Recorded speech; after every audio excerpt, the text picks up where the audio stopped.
Social মিডিয়ায় খুবই viral একটা ডেজার্ট আজকে সারা তৈরি করবে আমাদের সবার জন্য।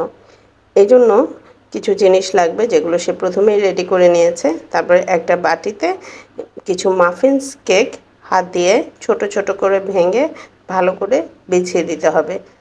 ছোট ছোট করে ভেঙে ভেঙে বাটির মধ্যে সুন্দর করে নিচে একটা লেয়ার তৈরি করে দিতে হবে। তারপর লেয়ারটা একটু ভালো করে চেপে চেপে বসিয়ে দিতে হবে। আর এর উপর থেকে দিয়ে দিতে হবে লিকুইড চকলেট মিল্কশেক। যে কোনো ব্র্যান্ডের একটা মিল্কশেক নিলেই হবে, চকলেট শেক। ওটা উপরে দিয়ে কেকটাকে ভালো করে ডিপ করে নিতে হবে।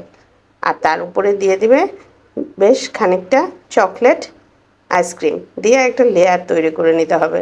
একদম লেয়ারটা হয়ে গেলে উপর থেকে একটা ইনস্ট্যান্ট কফি ছিটিয়ে দিতে হবে। তারপর এটাকে আধা ঘন্টার জন্য ফ্রিজারে রেখে দিতে হবে। আধা ঘন্টা পর ফ্রিজার থেকে বের করে তারপর তৈরি হয়ে গেল সারার হাতের মজাদার ডেজার্ট, আইসক্রিম ডেজার্ট। এটা এখন সে পরিবেশন করবে সবাইকে। আল্লাহ হাফেজ।